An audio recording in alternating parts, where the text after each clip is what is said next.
Space എക്സിന്റെ recovery ship തയ്യാറാണ് താഴെ. ഒപ്പം ബോട്ടിൽ ഈ പേടകത്തിലെ അടുത്തേക്ക് എത്താനുള്ള ടീമും അവിടെ സജ്ജരായി നിൽക്കുകയാണ്. സ്റ്റുഡിയോ ക്ലോക്കിൽ വീണ്ടും നോക്കുക, 3:23 സമയം. ഇപ്പോൾ ദൃശ്യങ്ങൾ ഇപ്പോൾ പേടകത്തിനകത്തുള്ള ദൃശ്യങ്ങളാണ്. ഒരു സ്റ്റേബിൾ പൊസിഷനിലേക്ക് ഇപ്പോൾ ഇവർ ഈ 4 പേരും മാറിയിട്ടുണ്ട് എന്നുള്ളതാണ് ദൃശ്യങ്ങളിൽ നിന്ന് കാണാൻ സാധിക്കുക. പുറത്തെ വേഗം അവരെ ബാധിച്ചിട്ടില്ല. അതായത് ഈ പറയുന്ന ഭൂമിയുടെ അന്തരീക്ഷത്തിലേക്ക് പ്രവേശിച്ച ശേഷം ഉള്ള ആദ്യ ഘട്ടമൊക്കെ പിന്നിട്ട് അത് തരണം ചെയ്ത് വേഗം ഏതാണ്ട് കുറഞ്ഞു വരുന്ന ഘട്ടത്തിലേക്ക് കാര്യങ്ങൾ എത്തിയിട്ടുണ്ട്. അതുകൊണ്ടാണ് വളരെ സ്റ്റഡിയായി ഈ എയർപ്ലെയിനിലുള്ള ക്യാമറകൾക്ക് ഈ പേടകത്തെ പകർത്താൻ കഴിയുന്നത് ക്യാമറയിൽ എന്ന് വ്യക്തമാണ്. ഏറ്റവും പ്രധാനപ്പെട്ട നിർണായക ദൃശ്യം ക്രൂ 9 പേടകം, ക്രൂ 9 ഡ്രാഗൺ പേടകം ഭൂമിയിലേക്ക് പ്രവേശിച്ചിരിക്കുന്നു. ഭൂമിയുടെ നമുക്ക് കാണാൻ കഴിയുന്ന അകലത്തിലേക്ക് ഈ പേടകം എത്തിയിരിക്കുന്നു. ഇനി കേവലം 3 മിനിറ്റ് മാത്രമാണ് ബാക്കിയുള്ളത് സ്പ്ലാഷ് ഡൗണ്. നേരത്തെ നിശ്ചയിച്ചതുപോലെയാണെങ്കിൽ ഇതാ നമുക്ക് അടുത്ത ദൃശ്യം കൂടി ലഭ്യമാവുന്നു. WB-57 എയർപ്ലെയിനുള്ള ദൃശ്യം. വളരെ വേഗത്തിൽ താഴേക്ക് പതിക്കുന്ന ആ മൊഡ്യൂൾ നോക്കുക. വളരെ വളരെ അക്യുറേറ്റ് ആയിട്ട് താഴേക്ക് ഇത് പതിക്കുകയാണ്. ഫസ്റ്റ് പാരച്യൂട്ട് വിടർന്നു കഴിഞ്ഞു. വേഗം നിയന്ത്രിക്കുന്നു. ഇത് പേടകത്തിനകത്തു നിന്നുള്ള ബാക്ക് ക്യാമറ ദൃശ്യമാണ്. അതിൽ നിന്നും വ്യക്തമാണ് ഇപ്പോൾ 4 ഇടങ്ങളിൽ നിന്നായി വളരെ ക്ലിയർ വിഷനാണ് ഈ പേടകം താഴേക്ക് പതിച്ചുകൊണ്ടിരിക്കുന്നു. നേരത്തെ പറഞ്ഞതുപോലെ ഇതിന്റെ സിലിണ്ടറിക്കൽ ഭാഗം, ആ പേടകത്തിൽ നമ്മൾ നേരത്തെ കണ്ട ആ സിലിണ്ടറിക്കൽ ഭാഗം മാത്രമാണ് താഴേക്ക് വരുന്നത്. അതിലാണ് ഈ 4 ക്രൂ മെമ്പേഴ്സും ഉള്ളത്. കൃത്യമായ ഒരു അക്യുറേറ്റ് സ്പ്ലാഷ് ഡൗണിലേക്ക് കാര്യങ്ങൾ പോകുന്നു. അടുത്ത പാരച്യൂട്ട് വിടർന്നിരിക്കുന്നു. 4 പാരച്യൂട്ടുകളായി അത് കൂടിയിട്ടുണ്ട്.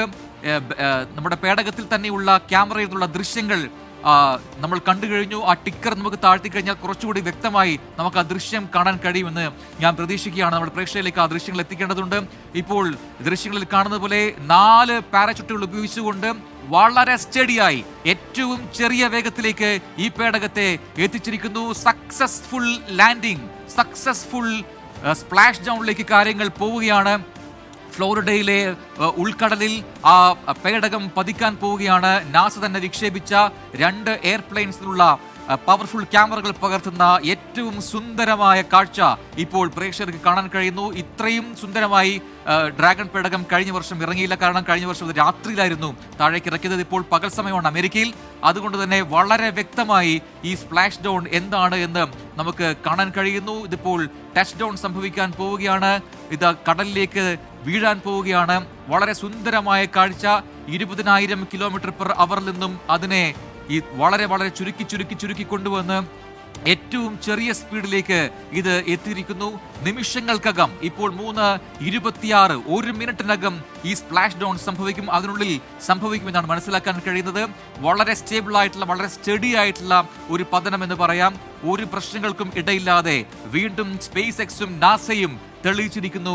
ഇറ്റ്സ് വെരി ഈസി എന്ന രീതിയിൽ അവരതിനെ നേരത്തെ വിഭാവനം ചെയ്തതുപോലെ കാര്യങ്ങൾ നടക്കുന്നു. വളരെ മനോഹരമായ മറ്റൊരു കാഴ്ച, ഒരു ഡൗൺ ആംഗിൾ ദൃശ്യമാണ് ഇപ്പോൾ പ്രേക്ഷകർ കാണുന്നത്. അതിൽ വ്യക്തമാണ് താഴേക്ക് മന്ദം വരുന്ന ആ കാഴ്ച. വളരെ ബ്യൂട്ടിഫുൾ ആയിട്ടൊരു കാഴ്ച. ഈ പേടകം ഭൂമിയിലേക്ക് എത്തുകയാണ്. സുനിത വില്യംസ് തിരികെ ഭൂമിയിലേക്ക് എത്തുന്നു. നമ്മുടെ അഭിമാനമായ സുനിത വില്യംസ്, ഒപ്പം ബുഷ് വിൽമോർ, നിഖ്യേഗ് എന്ന് പറയുന്ന ഈ ക്രൂ കമാൻഡറും, ഒപ്പം ഗുർബനോ എന്ന് പറയുന്ന റഷ്യക്കാരൻ, ഇങ്ങനെ 4 പേരടങ്ങുന്ന ഈ സംഘം താഴേക്ക് എത്തുന്നു. അവരുടെ കാത്തിരിപ്പ് പൂർത്തിയാവുകയാണ്. അവരെ സംബന്ധിച്ച് ഇതവരുടെ റൊട്ടീനിന്റെ ഭാഗമാണെങ്കിൽ കൂടി ശാസ്ത്രലോകത്തിന് ഇത് മറ്റൊരു കൗതുകം, മറ്റൊരു കാഴ്ച. അത് സമ്മാനിച്ചാണ് ഇപ്പോൾ ഈ ക്രൂ 9 ഡ്രാഗൺ പേടകം ഭൂമിയിലേക്ക് പതിക്കുന്നത്. ഇതാ കേവലം നിമിഷങ്ങൾ മാത്രമാണ് ഇനി ബാക്കിയുള്ളത് ആ സ്പ്ലാഷ് ഡൗണിന്. ഇപ്പോൾ പാരച്യൂട്ടിൽ വളരെ സ്റ്റഡിയായി, ഏറ്റവും സ്ലോ എന്ന് പറയാം, വളരെ ചെറിയ വേഗത്തിൽ മാത്രമാണ് ഇപ്പോൾ ഈ പേടകം നമുക്ക് കാണാൻ കഴിയുന്നത്. ഇപ്പോൾ സ്റ്റേബിൾ പൊസിഷനിലാണ് ഇപ്പോൾ ഈ പേടകത്തെ നമ്മൾ കാണാൻ കഴിയുന്നത്. ഇപ്പോൾ സ്പ്ലാഷ് ഡൗൺ സംഭവിക്കാൻ പോകുന്നു എന്നൊരു ഇൻസ്ട്രക്ഷൻ കൂടി ലഭിക്കുന്നുണ്ട്. അടുത്ത ഘട്ടത്തിൽ ആ സ്പ്ലാഷ് ഡൗൺ സംഭവിക്കും. താഴേക്ക് പതിക്കുന്നു. 4 വശത്തേക്കായി ആ പാരച്യൂട്ടുകൾ നീങ്ങിയിട്ടുണ്ട്. അതിനർത്ഥം അതിന്റെ വേഗം ഒന്ന് മയപ്പെടുത്തി അതിനെ താഴേക്ക് ഇറക്കുക എന്നുള്ളത് തന്നെയാണ് ദൃശ്യങ്ങളിൽ കാണാം. അടുത്ത സെക്കൻഡിൽ ഈ സ്പ്ലാഷ് ഡൗൺ സംഭവിക്കാൻ പോവുകയാണ്. സ്പ്ലാഷ് ഡൗൺ സംഭവിച്ചു കഴിഞ്ഞാൽ പിന്നീടുള്ളത് എത്രയും പെട്ടെന്ന് ആ ഇടത്തേക്ക് നമ്മുടെ റിക്കവറി ടീമിനെ അയക്കുക എന്നുള്ളതാണ്.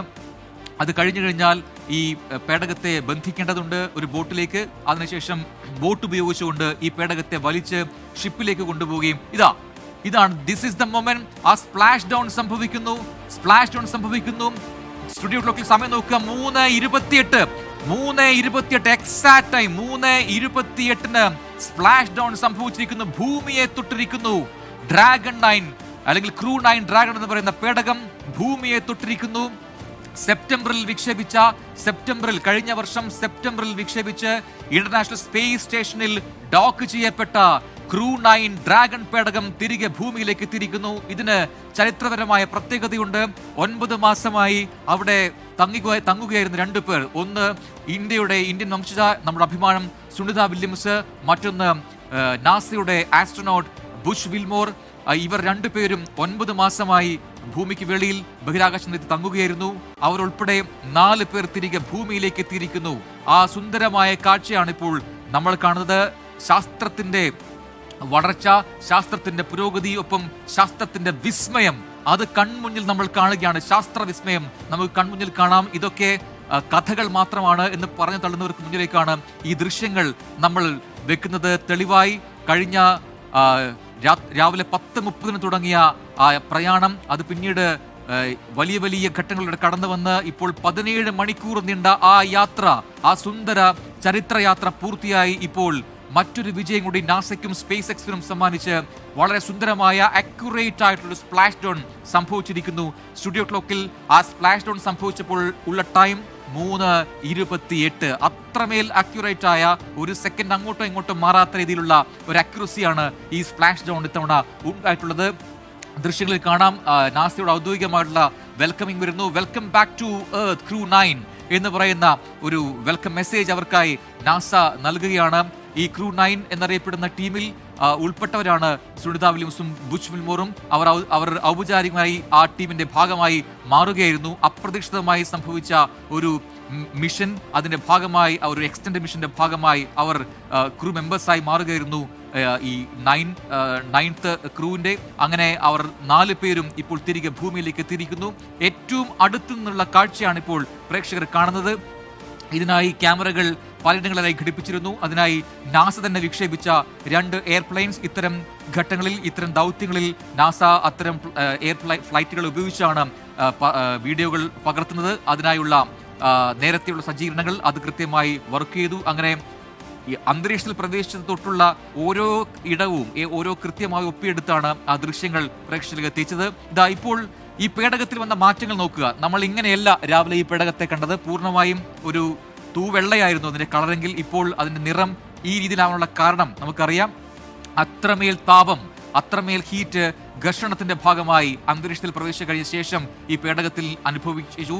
അതിന്റെ ഭാഗമായിട്ടാണ് ഒരു തീഗോളമായി അത് ഭൂമിയിലേക്ക് വരികയും ചെയ്തത്. ആ സമയത്തുണ്ടായ മാറ്റങ്ങളാണ് ആ പുറംപാളിയിൽ നമ്മളിപ്പോൾ കാണുന്നത്. പക്ഷേ അത്രയും സ്ട്രോങ് ആയ, അത്രയും കട്ടിയുള്ള പ്രത്യേക മെറ്റീരിയൽ കൊണ്ടുണ്ടാക്കിയ ആ പുറംപാളി അത് ഈ താപത്തെ അതിജീവിച്ചു. ഒപ്പം തന്നെ അതിനകത്ത് ഉള്ള 4 പേർക്കും പ്രത്യേക സ്പേസ് സ്യൂട്ടുകളുണ്ട്. അവർക്ക് യാതൊരുവിധ ചൂടോ തണുപ്പോ മറ്റു കാര്യങ്ങളോ ഒന്നും അനുഭവപ്പെടാത്ത രീതിയിലാണ് അതിന്റെ ക്രമീകരണങ്ങൾ. അതുകൊണ്ട് തന്നെ ഈ വീഴ്ചയൊന്നും അവരെ ബാധിച്ചിട്ടേയില്ല. ഇപ്പോഴും 4 പേരും ഇതിനകത്തുണ്ട് എന്ന കാര്യം നമ്മൾ മറക്കരുത്. ദൂരെ നമുക്ക് കാണാം നമ്മുടെ ക്രൂവിനെ വീണ്ടെടുക്കാനുള്ള ബോട്ടുകൾ വരിയായി എത്തുകയാണ്. ഇതൊക്കെയാണ് കൃത്യമായി എത്രമാത്രം അക്യുറേറ്റ് ആയിട്ടാണ് ഈ കാര്യങ്ങൾ നമ്മുടെ ടീം ചെയ്യുന്നത് നോക്കുക. സ്പേസ് എക്സിന്റെയും നാസയുടെയും ടീം കുതിച്ചെത്തുന്നു. ഈ ടീമാണ് ഈ റിക്കവറി ടീം. ഈ ടീമാണ് ഈ പേടകത്തെ റിക്കവർ ചെയ്ത് കെട്ടിവലിച്ച് ഷിപ്പിലേക്ക് മാറ്റുക. ഒരു സുന്ദര നിമിഷത്തിൽ നമ്മൾ സാക്ഷ്യം വഹിക്കുകയാണ്. ഫ്ലോറിഡയിലെ ആ കടൽ നോക്കുക. നമ്മുടെ വെതർ ഫോർകാസ്റ്റിംഗ് എത്രമാത്രം അക്യുറേറ്റ് ആയിരുന്നു എന്ന് ആ കടൽ കണ്ടാൽ മനസ്സിലാകും. ശാന്തമായ കടൽ. അവിടെ മറ്റ് കാലാവസ്ഥ പ്രതികൂലാവസ്ഥയില്ല. അവിടെ എല്ലാ കാര്യങ്ങളും അനുകൂലമാണ്. മോസ്റ്റ് ഫേവറബിൾ ആയിട്ടുള്ള കണ്ടീഷനിൽ എന്ന് നേരത്തെ വെറുതെ നാസ പറഞ്ഞതല്ല, അത് കൃത്യമായ വിവരങ്ങളുടെ അടിസ്ഥാനത്തിൽ പറഞ്ഞതാണ്. അങ്ങനെ ഒരു ഫേവറബിൾ കണ്ടീഷനിൽ മണ്ണിലേക്ക് ഇറങ്ങിയിരിക്കുന്നു നമ്മുടെ ക്രൂ 9-ലെ 4 പേരും. ഏറ്റവും അടുത്ത് ഇതൊക്കെയാണ് ഈ വിഷ്വലൊക്കെ ഒരു ചരിത്ര വിഷ്വൽസ് ആണ്. ഇതൊക്കെ സ്വാഭാവികമായിട്ടും നാസ എല്ലാ മാസങ്ങളിലും ചെയ്യുന്നതാണെങ്കിൽ കൂടി ഇത്തവണ അതിന് പ്രത്യേകതകൾ ഏറെയാണ്. ബോട്ടിലെത്തിയിരിക്കുന്ന നമ്മുടെ സ്പേസ് എക്സിന്റെയും നാസയുടെയും ജീവനക്കാരെ കാണാം. അവർക്കാണ് അടുത്ത ടാസ്ക്. ഇതിൽ കൃത്യമായി ചങ്ങലക്കിട്ട് ബന്ധിച്ച് അല്ലെങ്കിൽ റബ്ബർ ഉപയോഗിച്ച് ബന്ധിച്ച് അതിനെ വലിച്ചു കെട്ടി ഈ പറയുന്ന ഷിപ്പിലേക്ക്, റിക്കവറി ഷിപ്പിലേക്ക് മാറ്റേണ്ടതുണ്ട്. ഇപ്പോൾ സമയം നോക്കുക, 3:32. സ്പ്ലാഷ് ഡൗൺ സംഭവിച്ചത് 3:28. 4 മിനിറ്റ് അല്ലെങ്കിൽ 5 മിനിറ്റിനകം ആ ടീം അവിടെ എത്തി എന്നുള്ളതാണ് മറ്റൊരു പ്രധാനപ്പെട്ട കാര്യം. സ്പ്ലാഷ് ഡൗൺ സംഭവിച്ച് 5 മിനിറ്റിനകം റിക്കവറി ടീം ഈ പേടകത്തിനടുത്തേക്ക് എത്തി എന്നുള്ളത് ഏറ്റവും പ്രധാനപ്പെട്ട കാര്യമാണ്. ഇനിയാണ് അതിനെ കെട്ടിവലിച്ച് ഇപ്പോൾ ആ പ്രോസസ്സും നടക്കാൻ പോവുകയാണ്. അതിനെ കെട്ടിവലിച്ച് ഈ ബോട്ട് ഉപയോഗിച്ച് ഷിപ്പിലേക്ക് മാറ്റുന്ന പ്രോസസ്സാണ് നടക്കാൻ പോവുക. അതിനുശേഷം ഷിപ്പിനടുത്തേക്ക് എത്തിയ ശേഷം ഷിപ്പിലേക്ക് ക്രെയിൻ ഉപയോഗിച്ച് ഈ പേടകത്തെ മാറ്റും. പിന്നീട് ഷിപ്പ് തീരത്തേക്ക് അടുക്കുകയും ചെയ്യും. അത് കഴിഞ്ഞ് ഈ പേടകം അതുപോലെ എടുത്ത് ഹ്യൂസ്റ്റണിലേക്ക് കൊണ്ടുപോവുകയും ചെയ്യും. അവിടെ പ്രത്യേകം സജ്ജമാക്കിയിരിക്കുന്ന റൂമിലായിരിക്കും ഇവരെ പുറത്തേക്ക് ഇറക്കുക. അപ്പോൾ മാത്രമാണ് ഈ ടീമിന് 4 പേർക്കും പുറത്തേക്കിറങ്ങാനുള്ള അനുവാദം ഉണ്ടാവുക. ഇതൊക്കെ ശാസ്ത്രീയമായ അടിത്തറയുള്ളതാണ്, കൃത്യമായ പ്രൊസീജിയർ ഉള്ളതാണ്. ആ പ്രൊസീജിയറിലൂടെ മാത്രമേ ഇവർക്ക് പോകുവാൻ കഴിയുകയുള്ളൂ. അതിന്റെ ഭാഗമാണ് ഈ റിക്കവറി ഘട്ടം പോലും എന്ന് പ്രേക്ഷകർ തിരിച്ചറിയുക. നോക്കുക, വളരെ പെട്ടെന്ന് തന്നെ കൃത്യമായ അകലത്തിൽ നേരത്തെ വിന്യസിച്ചിട്ടുള്ള കപ്പൽ, ഒപ്പം തന്നെ അവിടെ ബോട്ടുകൾ, അതൊക്കെ നേരത്തെ തയ്യാറായിരുന്നു. എവിടെയായിരിക്കണം കൃത്യമായി സ്പ്ലാഷ് ഡൗൺ ചെയ്യേണ്ടത്, ആ എക്സാക്ട് സ്പോട്ടിൽ ഈ പേടകം വന്നു എന്നുള്ളത് ശാസ്ത്രത്തിന്റെ മറ്റൊരു കൗതുകവും മറ്റൊരു വിസ്മയവുമായി നമുക്ക് അനുഭവപ്പെടുന്നു. ആ നിമിഷത്തിലേക്ക് നമ്മൾ കഴിഞ്ഞ മിനിറ്റുകളിലൂടെ കടന്നു പോവുകയും ചെയ്തു. കൃത്യം 3:28 ആ സ്പ്ലാഷ് ഡൗൺ സംഭവിച്ചത്. ആ ഘട്ടം തൊട്ട് ഏറ്റവും ദൂരെ നിന്നും നമുക്ക് ദൃശ്യങ്ങളിൽ കാണുന്നത് പോലെ അവിടെ നേരത്തെ സജ്ജമായിരുന്ന റിക്കവറി ഷിപ്പ്, അതിനടുത്തുള്ള ബോട്ടുകൾ, അതെല്ലാം കുതിച്ചെത്തി ഈ പേടകത്തിനടുത്തേക്ക് എത്തുകയും ചെയ്തു. ഇനിയുള്ള അടുത്ത ഘട്ടം ഇതിലേക്ക് ചങ്ങല ഘടിപ്പിക്കുക, ഒപ്പം റോപ്പ് ഉപയോഗിച്ചുകൊണ്ട് ഇതിനെ കെട്ടിവലിച്ച് ഈ ഷിപ്പിലേക്ക് അടുപ്പിക്കുക എന്നുള്ളതാണ്. എന്നോടൊപ്പം വിഷ്ണു എസ് വിജയനും ഒപ്പം സരുണും ചേരുന്നുണ്ട്. വിഷ്ണു, നമുക്ക് ഏറ്റവും കൗതുകം ജനിപ്പിക്കുന്ന ചില കാഴ്ചകൾ കഴിഞ്ഞ മിനിറ്റുകളിലൂടെ നമ്മൾ കണ്ടു. ഇത്തവണത്തെ ഈ സ്പ്ലാഷ് ഡൗണിന്റെ പ്രത്യേകത ഇത് പകൽ സമയത്ത് അവിടെ നടക്കുന്നു എന്നുള്ളത് കൊണ്ട് തന്നെ എന്താണ് സ്പ്ലാഷ് ഡൗൺ, എങ്ങനെയാണ് ഇത് സാധ്യമാകുന്നത്, എങ്ങനെയാണ് ഈ പാരാച്യൂട്ടുകൾ വിടുന്നത് എന്നൊക്കെ നമ്മൾ വളരെ തെളിമയോടുകൂടി കാണുകയും ചെയ്തു. എന്ത് തോന്നി വിഷ്ണുവിന് പേഴ്സണലി? പ്രജിൻ, ഉറങ്ങാതെ കണ്ണു തുറന്ന് കാത്തിരുന്ന ശാസ്ത്രലോകത്തിന് ആനന്ദത്തിൻ്റെ നിമിഷം സമ്മാനിച്ചുകൊണ്ടാണ് ഈ കാഴ്ച നമ്മൾ ഇപ്പോൾ 24 പ്രേക്ഷകർക്ക് മുന്നിൽ കാണിച്ചു കൊടുക്കുന്നത്. ആനന്ദത്തിൻ്റെ, ആഹ്ലാദത്തിൻ്റെ, ആകാംക്ഷയുടെ മണിക്കൂറുകൾ മാറി ഇപ്പോൾ ആനന്ദത്തിൻ്റെ മണിക്കൂറുകൾ, നിമിഷങ്ങൾ സംഭവിച്ചിരിക്കുകയാണ്. പ്രേക്ഷകർക്ക് ഞാൻ അതിൻ്റെ ഈ പ്രവർത്തനത്തിൻ്റെ ഒരു കണക്ക് സമയം ഒന്നുകൂടി ഞാൻ പറഞ്ഞു തരാം. 3:21, അതായത് പുലർച്ചെ ഇന്ത്യൻ സമയം 3:21 ഭൂമിയുടെ അന്തരീക്ഷത്തിൽ നമ്മുടെ പേടകം പ്രവേശിച്ചത്. കൃത്യം 3:24 4 പാരച്യൂട്ടുകൾ വിടർന്നു. പതിയെ വളരെ സാവധാനത്തിൽ അത് കടലിലേക്ക്, ശാന്തമായി കിടന്നിരുന്ന സമുദ്രത്തിലേക്ക് പതിയെ ഇറങ്ങി. 3:28 എന്ന സമയത്താണ്, കൃത്യസമയമായിരുന്നു, നാസ പറഞ്ഞിരുന്ന സമയമായിരുന്നു, കൃത്യസമയത്ത് സ്പ്ലാഷ് ഡൗൺ നടക്കുകയും 5 മിനിറ്റിനുള്ളിൽ തന്നെ റിക്കവറി ടീം അവിടെ എത്തി, ബോട്ടുകളിൽ അവിടെ എത്തി. ഇവരെ ഈ ക്രൂ മെമ്പേഴ്സിനെ മറ്റിടത്തേക്ക് മാറ്റാനുള്ള പ്രവർത്തനങ്ങൾ ആരംഭിക്കുകയും കഴിഞ്ഞു. അതുപോലെ തന്നെ ശാസ്ത്രലോകം ആകാംക്ഷയോടെ കാത്തിരുന്ന ആ മണിക്കൂറുകൾക്ക്, ആ നിമിഷത്തിന്, ആ സന്തോഷത്തിൻ്റെ, ആനന്ദത്തിൻ്റെ നിമിഷത്തിന് വളരെ തെളിച്ചത്തോടെ, വളരെ വ്യക്തതയോടെ കാണാൻ പറ്റുന്ന ഒരു മുഹൂർത്തം ഇവിടെ സംഭവിച്ചിരിക്കുകയാണ്. നമുക്കെല്ലാവർക്കും അറിയാം, കഴിഞ്ഞ ഇതുപോലൊരു സ്പ്ലാഷ് ലാൻഡിംഗ് സംഭവിച്ചപ്പോൾ നടന്ന വിഷയത്തെക്കുറിച്ച് പ്രജിൻ സൂചിപ്പിച്ചിരുന്നു. അന്ന് രാത്രിയായിരുന്നു, അന്ന് ഇരുട്ടായിരുന്നു, ലോകത്തിന് അത് കൃത്യമായി കാണാൻ സാധിച്ചിരുന്നില്ല. എന്നാൽ പകൽ വെളിച്ചത്തിൽ, കൃത്യമായ പ്രകാശത്തിൽ ഈ ഒരു അത്ഭുത കാഴ്ച ലോകത്തിന് ആകെ കാണാൻ സാധിച്ചിരിക്കുന്നു. സുനിത വില്യംസ് അടക്കമുള്ള 4 യാത്രികരെയും വഹിച്ചുകൊണ്ടുള്ള, ബഹിരാകാശ യാത്രികരെയും വഹിച്ചുകൊണ്ടുള്ള പേടകം സുരക്ഷിതമായി സമുദ്രത്തിൽ ഇറങ്ങിയിരിക്കുന്നു. ഇനി ഇവരുടെ ആരോഗ്യ പരിശോധന അടക്കമുള്ള കാര്യങ്ങൾക്ക് വേണ്ടി ഇവരെ നാസയുടെ കേന്ദ്രത്തിലേക്ക് കൊണ്ടുപോകാനുള്ള പ്രവർത്തനങ്ങളാണ് ഇനി ആരംഭിക്കാൻ പോകുന്നത്. ആഹ്ലാദത്തിൻ്റെയും സമാധാനത്തിൻ്റെയും സന്തോഷത്തിൻ്റെയും നിമിഷത്തിലൂടെ ശാസ്ത്രലോകം കടന്നു പോകുന്ന ഒരു മനോഹരമായ കാഴ്ച ഇപ്പോൾ പ്രേക്ഷകർക്ക് കാണാൻ സാധിക്കും. അതിവിശാലമായ സമുദ്രത്തിൽ അവരുടെ ക്രൂ മെമ്പേഴ്സിനെ കൊണ്ടുപോകാൻ വേണ്ടി വന്നിരിക്കുന്ന ബോട്ടുകൾ കടലിൽ നിന്ന് നീങ്ങുന്ന ദൃശ്യങ്ങളാണ് നമുക്ക് കാണാൻ സാധിക്കുന്നത്.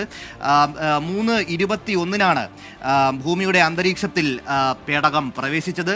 ഒന്നുകൂടി പറയുകയാണ്, 3:21 പ്രവേശിച്ച പേടകം 3:24 ഇന്ത്യൻ സമയം 3:24 പാരച്ചൂട്ടുകൾ വിടർത്തിയതിനു ശേഷം 4 പാരച്ചൂട്ടുകളാണ് വിടർന്നത്. ആ 4 പാരച്ചൂട്ടുകൾ സാവധാനത്തിൽ, വളരെ സാവധാനത്തിൽ, കൃത്യതയോടെ സമുദ്രത്തിൽ ഈ പേടകത്തെ ലാൻഡ് ചെയ്യിപ്പിച്ചു. 3:28 കൃത്യസമയമായിരുന്നു. സ്പ്ലാഷ് ഡൗൺ നടക്കുന്നു. വേറെ ബുദ്ധിമുട്ടുകളൊന്നും സംഭവിക്കുന്നില്ല. ആകാംക്ഷയുടെയും ആശങ്കയുടെ ഒരു തരി പോലും ആ നിമിഷത്തിൽ അവിടെ ഉണ്ടായിരുന്നില്ല എന്നതാണ് വസ്തുത. നാസയുടെയും സ്പേസ് എക്സിന്റെയും കൃത്യമായ നിരീക്ഷണത്തിന്റെ അടിസ്ഥാനത്തിൽ നടന്ന, കൃത്യമായ പ്ലാനിങ്ങോടെ നടന്ന മിഷൻ വിജയകരമായി പൂർത്തിയാക്കിയിരിക്കുന്നു. പ്രജിൻ. യെസ്, തീർച്ചയായിട്ടും അത് വളരെ സുപ്രധാനമായ ഒരു മനോഹരമായ ഒരു സ്പ്ലാഷ് ഡൗൺ എന്ന് പറയാം. അതിൽ ഇപ്പോൾ നമുക്ക് നടക്കുന്നത് എന്താണ് എന്ന് ചോദിച്ചു കഴിഞ്ഞാൽ, ഇപ്പോൾ ഈ റിക്കവറി ടീം ഈ പേടകത്തിനടുത്തേക്ക് എത്തുകയും അതിലെന്തെങ്കിലും ടോക്സിക് മെറ്റീരിയൽ, ഈ ടോക്സിക് പ്രൊപ്പലന്റുകൾ എന്തെങ്കിലും ഉണ്ടെങ്കിൽ അത് റിമൂവ് ചെയ്യാനുള്ള ശ്രമത്തിലാണ്. അത് ഇതിനകത്തുള്ള ആസ്ട്രോനട്സിനും ഒപ്പം തന്നെ ക്രൂ മെമ്പേഴ്സിനും ഒക്കെ അത് ഹാർംഫുൾ ആവും എന്നുള്ളതുകൊണ്ട് തന്നെ അത്തരം എന്തെങ്കിലും ടോക്സിക് മെറ്റീരിയൽ ഉണ്ടോ എന്ന് ഒരു പരിശോധനയുണ്ട് പ്രാഥമികമായും. അതിനുശേഷം മാത്രമായിരിക്കും ഇതിനെ കെട്ടിവലിച്ചു കൊണ്ടുപോവുക.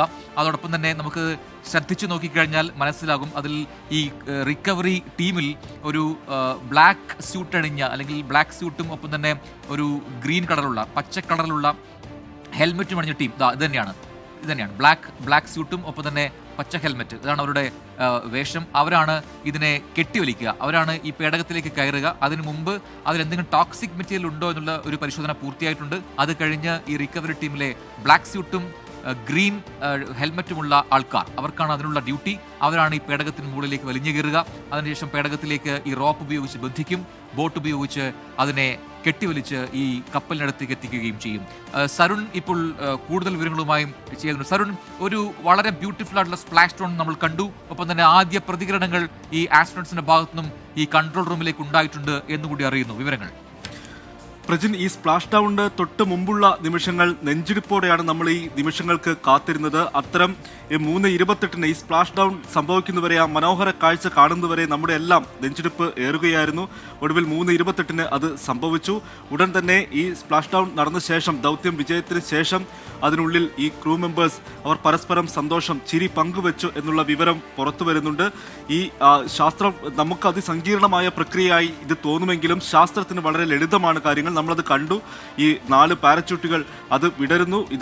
ഈ പേടകം ഭൂമിയിലേക്ക് വരുന്നു. കടലിൽ അത് പതിക്കുന്നു. തൊട്ട് പിന്നാലെ തന്നെ റിക്കവറി ടീം അവിടെ എത്തുന്നു. ഇതിനെ വലിച്ചുകൊണ്ട്, ഈ പേടകത്തെ വലിച്ചുകൊണ്ട് പോകുന്നു. പരിശോധനകൾ പൂർത്തിയാക്കുന്നു. ഇപ്പോൾ അറിയാൻ കഴിയുന്നത് നാസയുടെ ജോൺസൺ സ്പേസ് സെന്റർ, ഹൂസ്റ്റണിലെ ജോൺസൺ സ്പേസ് സെന്ററിലേക്കായിരിക്കും ഈ 4 പേരെയും കൊണ്ടുപോകുക. അവർക്ക് മെഡിക്കൽ പരിശോധനകളുണ്ടാവും. ഭൂമിയിലെ ജീവിതത്തിന് ആവശ്യമായ പഴയ ജീവിതത്തിലേക്ക് തിരികെ എത്താനുള്ള സഹായങ്ങളും അതുപോലെ തന്നെ ഈ ആരോഗ്യപരമായ കാര്യങ്ങളും ഒക്കെ തന്നെ, അത്തരം സഹായങ്ങളൊക്കെ തന്നെ ഇവിടെ നിന്ന് അവർക്ക് നൽകാനാണ് തീരുമാനം. നാസയുടെ ആ ടീം ഇപ്പോൾ സജ്ജമാണ്. ഇവർ ഏതാനും ആഴ്ചകളോ അല്ലെങ്കിൽ മാസങ്ങളോളം ഇവിടെ ഇവരുടെ ഈ നാസയുടെ ഈ ഹൂസ്റ്റണിലെ ഈ ജോൺസൺ സ്പേസ് സെന്ററിൽ അവർക്ക് കഴിയേണ്ടി വരും എന്നാണ് ഇപ്പോൾ അറിയാൻ കഴിയുന്നത്. അങ്ങനെ പഴയ ജീവിതത്തിലേക്ക് അവർ മടങ്ങിയെത്തും. പക്ഷേ നമുക്ക് ഈ ബഹിരാകാശ യാത്രികരൊക്കെ പറഞ്ഞൊരു കാര്യമുണ്ട്, ഒരിക്കൽ ബഹിരാകാശത്ത് പോയാൽ പിന്നെ അത് വീണ്ടും വീണ്ടും നമ്മളെ അവിടേക്ക് ആകർഷിച്ചുകൊണ്ടിരിക്കും എന്നത്. സുനിത വില്യംസും അതുപോലെ തന്നെ ബുച്ച് വിൽമോറും ഒന്നും അവരുടെ ഈ ദൗത്യം, ബഹിരാകാശ ദൗത്യം ഇതോടെ അവസാനിപ്പിക്കുകയില്ല. വീണ്ടും വീണ്ടും അവർ ഇനിയും ബഹിരാകാശത്തേക്ക് യാത്ര നടത്തും. അത്തരം വളരെ നമുക്ക് കണ്ടതിൽ വെച്ച് ഏറ്റവും മനോഹരമായ ദൃശ്യങ്ങളാണ് അല്പസമയം മുമ്പ് നമ്മൾ കണ്ടത്.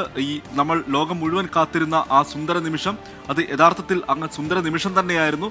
ആ കടലിലേക്ക്, ഗൾഫ് ഓഫ് മെക്സിക്ക, ആ ഉൾക്കടലിലേക്ക് ഈ ഡ്രാഗൺ പേടകം വരുന്ന ദൃശ്യങ്ങൾ, അത് നമ്മുടെ എല്ലാം കാഴ്ചയിൽ നിന്ന് ഒരിക്കലും മായാത്ത ഒരു ദൃശ്യമായി തന്നെ ഇത് നിലകൊള്ളും. ശാസ്ത്രത്തിന് ഇത് വളരെ സങ്കീർണമായിട്ടുള്ള ഒരു കാര്യമല്ല. പക്ഷെ നമുക്കൊക്കെ ഭൂമിയിലെ ഈ 800 കോടി മനുഷ്യർക്കും ഇത് വളരെ സങ്കീർണമായിട്ടുള്ള, വളരെ കൗതുകകരമായിട്ടുള്ള ഒരു പ്രക്രിയ തന്നെയാണ്. പക്ഷേ ശാസ്ത്രത്തിന് ഇതെല്ലാം ഒരു നിസ്സാരമായ കാര്യമാണ്. മനുഷ്യൻ ഒരു ചുവട് കൂടി മുന്നോട്ട് വെച്ചിരിക്കുന്നു എന്ന് തന്നെ നമുക്ക് നിസ്സംശയം പറയാം. യെസ്, തീർച്ചയായിട്ടും സരുൺ സൂചിപ്പിച്ചതുപോലെ ഒരു സുന്ദരമായ കാഴ്ചയാണ്. കാരണം തെളിഞ്ഞ അന്തരീക്ഷത്തിൽ ഒരു പക്ഷേ ആദ്യമായിട്ടായിരിക്കും ഇങ്ങനെ ഒരു പേടകം ഈ രീതിയിൽ ഈ അടുത്ത കാലത്ത് സ്പ്ലാഷ് ഡൗൺ ചെയ്യുന്നതെന്നാണ് ഞാൻ മനസ്സിലാക്കുന്നത്. കാരണം അത്രമാത്രം വളരെ തെളിഞ്ഞൊരു കാലാവസ്ഥ. ആ കടൽ നോക്കിക്കഴിഞ്ഞാൽ തീരെ പ്രക്ഷുബ്ധമല്ല, അത് കടലാണെന്ന് പോലും നമുക്ക് ചിന്തിക്കേണ്ടിയിരിക്കുന്നു. കാരണം ആ രീതിയിൽ തന്നെ ശാന്തമായിട്ടാണ് കടലിൻ്റെ ഒരു സ്വഭാവമുള്ളത്. അത്രമാത്രം ഫേവറബിൾ ആയിട്ടുള്ള, അത്രമാത്രം അനുകൂലമായൊരു ഘട്ടത്തിലാണ് ഇതിൻ്റെ സ്പ്ലാഷ് ഡൗൺ സംഭവിക്കുന്നത്. ഇപ്പോൾ ഈ ദൃശ്യങ്ങൾ പ്രധാനപ്പെട്ടതാണ്. കാരണം ഞാൻ നേരത്തെ സൂചിപ്പിച്ച റിക്കവറി ടീമിലെ ഈ ബ്ലാക്ക് സ്യൂട്ടും പച്ച ഹെൽമെറ്റും ധരിച്ച ആൾക്കാർക്കാണ് ഈ പേടകത്തിലേക്ക് കയറാനുള്ള ദൗത്യം. അവർ ആ പേടകത്തിലേക്ക് കയറി കഴിഞ്ഞു. ഒരാൾ അതിന് മുകളിലേക്ക് എത്തിയിട്ടുണ്ട്. അവിടെ ആ റോപ്പുകൾ ഘടിപ്പിക്കുകയാണ്. ചങ്ങലയടക്കം ഘടിപ്പിച്ചിട്ടാണ് അതിനെ ഷിപ്പിലേക്ക് വലിക്കുക. ആ വലിക്കാനുള്ള ബോട്ട് അവിടെ തൊട്ടകലെ നമുക്ക് കാണാം. അതിലേക്കാണ് അതിനെ കെട്ടി വലിക്കുക. ഒപ്പം തന്നെ ഈ പ്രോസസ്സിന് മുൻപ് നടന്ന മറ്റൊരു കാര്യമുണ്ട്. നേരത്തെ പറഞ്ഞു ഈ ടോക്സിക് ആയിട്ടുള്ള വിഷമുള്ള അല്ലെങ്കിൽ വിഷ രൂപത്തിലുള്ള ഈ പ്രൊപ്പലന്റുകൾ ഉണ്ടെങ്കിൽ അത് മാറ്റുക എന്നൊരു പ്രോസസ്സ് ഉണ്ടായിരുന്നു. അതിൻ്റെ ഒരു പരിശോധനയായിരുന്നു ആദ്യം നടന്നത്. ആ ടീം എത്തി എന്തെങ്കിലും അത്തരത്തിലുള്ള കെടാതെ കിടക്കുന്ന അല്ലെങ്കിൽ കത്തിക്കൊണ്ടിരിക്കുന്ന സബ്സ്റ്റൻസുകൾ ഉണ്ടോ അതൊക്കെ ഒന്ന് പരിശോധിച്ച ശേഷം അത് ആർക്കും ഹാംഫുൾ ആവില്ല എന്ന്, അപകടം ഉണ്ടാക്കില്ല എന്ന് ഉറപ്പുവരുത്തിയ ശേഷമാണ് ഇപ്പോൾ ഈ റിക്കവറി ടീം ഇതിന് മുകളിലേക്ക് കയറി പറ്റിയത്. ഇതൊക്കെ വൻ കാഴ്ചകളാണെന്ന് പറയാം. ഇങ്ങനെയൊക്കെ ആണ് നടക്കുന്നതെന്ന് നമ്മൾ മനസ്സിലാക്കേണ്ടതുണ്ട്. ശാസ്ത്ര കുതുകികളായിട്ടുള്ള ആൾക്കാർക്കൊക്കെ ഇത് അത്യന്തം രസകരമായ കാഴ്ചകളായി മാറുന്നുണ്ട്.